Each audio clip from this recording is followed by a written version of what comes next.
So, welcome to the latest Business Spotlight podcast. I'm joined today by Martin Leppard. Martin, welcome to the call. Thank you for having me. Martin, I called you earlier the events man. You're involved in many ways in different types of events. Tell us a little bit about your background and what you do. Yeah, so I own and operate H2 Productions. We're an event and media production company, so we do anything for every kind of event you can probably imagine, be it physical, virtual, or a combination of the two. One of our other arms is actually also podcast production. But across the UK and the Middle East, between our operations in the two regions, we've done everything from school concerts to pantomimes, festivals to conferences, you name it, we've most likely done it. Fantastic.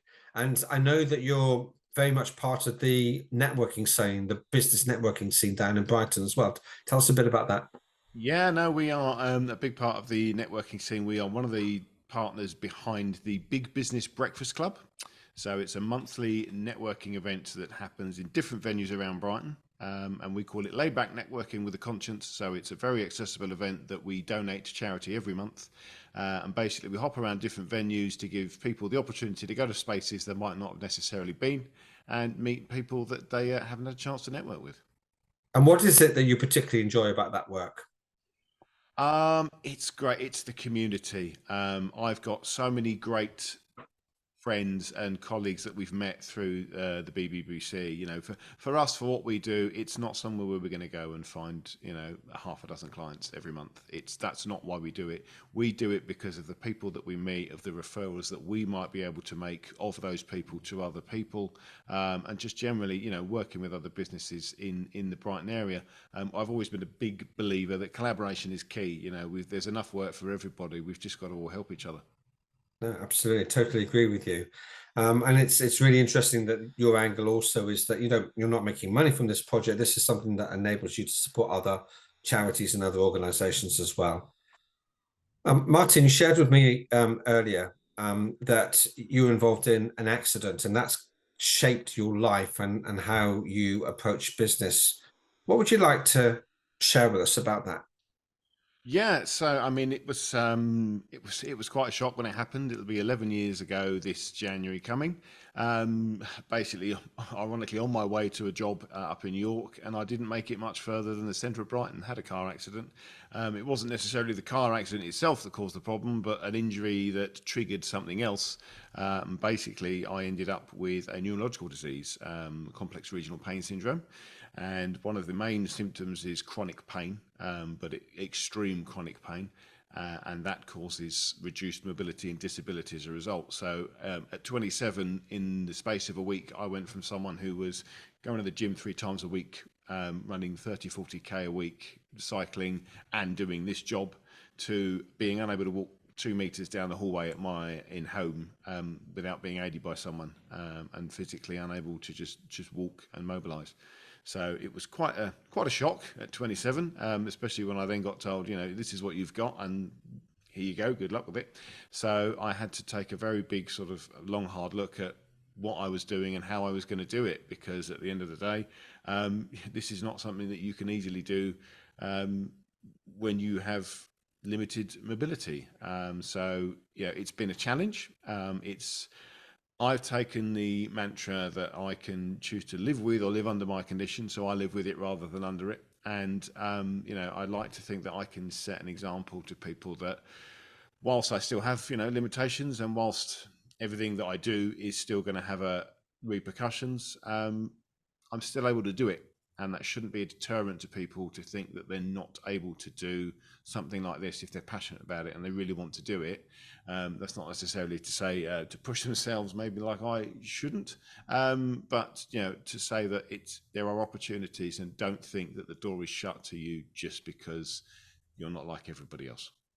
But somebody who was really keen on fitness, how did you respond? What did you do to keep that interest going? So it took me quite a while, but I managed to replace my sort of gym and other activities with, I've found a local wheelchair racing team. And shortly after starting that, being G'd on by one of the mums of the other members, I started off with a mile race in Worthing, which quickly progressed into taking part in what was the and still is the only UK para triathlon event for non-professional athletes. And so I was a three-time participant up at Dorney Lake in the Superhero Series triathlons.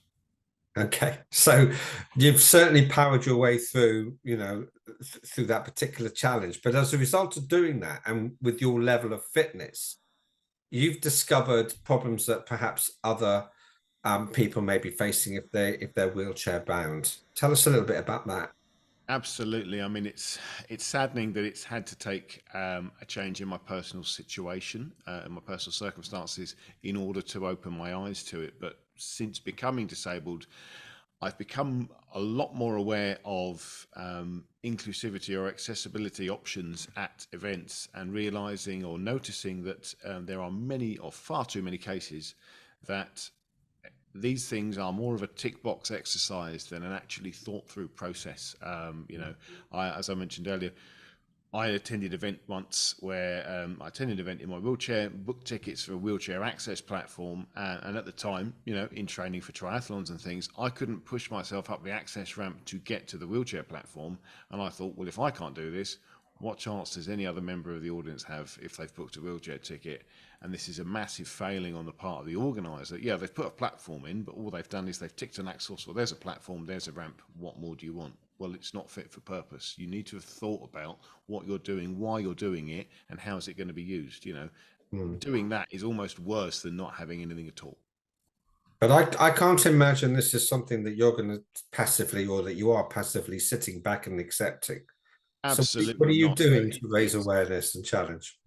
Um, probably not enough, but anything that we work on, any projects that we're involved in, or any events that we're involved in, it's not necessarily that that's the first flag we go in waving, but certainly when we're planning projects or when we're looking at events and sites, Hmm. it's something that we are more tuned into. So if we're thinking about these things, we're thinking about it in a practical sense rather than just a tick box exercise, right?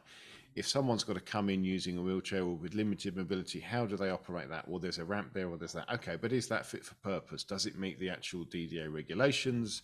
Does it meet these requirements? Is it actually practical to say you can put that there? Is that the right solution in this case? And looking at that, event wide, not only for members of the public, but for performers and staff. We've had events where we've had wheelchair users where, okay, we need to look at how they can be included in events, because we've had years where we've been sort of it's not the wrong word, but surprised, I suppose is the right word, by artists turning up and not telling us they've got a wheelchair member. And then I've felt the personal embarrassment of the only solution we've had is to put a chair on stage and to physically handle and lift the person out of their wheelchair, put them on stage in their chair, they perform, and we move them back. Now, I felt personally embarrassed for them, and I can only imagine how they felt. So, following that, we always make sure when we're working with promoters, please check the accessibility requirements of any of your performers.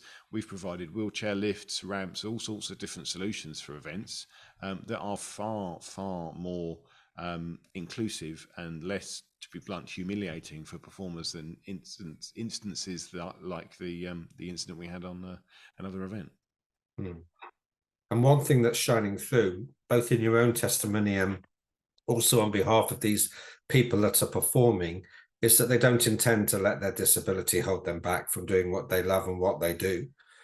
What tends to get in the way, I suppose, is other people's response and reaction to that. Absolutely. I mean, my personal situation was that initially I saw so many things as just roadblocks, or I initially, the shutters came down, and my mental state was just that I can't, and my assumption was I couldn't do these things because I can't do it. Hmm. Once I overcame, or as I'm overcoming and dealing with that and becoming more positive about what I can do, Yeah. what I'm realizing there is actually the shutters or the obstacles are not becoming my own mental issues or my own personal sort of restrictions. It's actually then looking at it, you're seeing that actually, no, the external factor that should be enabling me to do this is actually preventing me from doing this because it's not done correctly, not appropriately implemented, or just not considered at all. and that's where that's the barrier that needs to be broken down. Yeah, I totally get that. So if we use the analogy, if life serves you lemons, make lemonade, but don't let other I saw people one take from the someone the other ingredients day who away. said, I saw an analogy the other day that someone who turned it on its head and said, if life gives you lemons, eat them.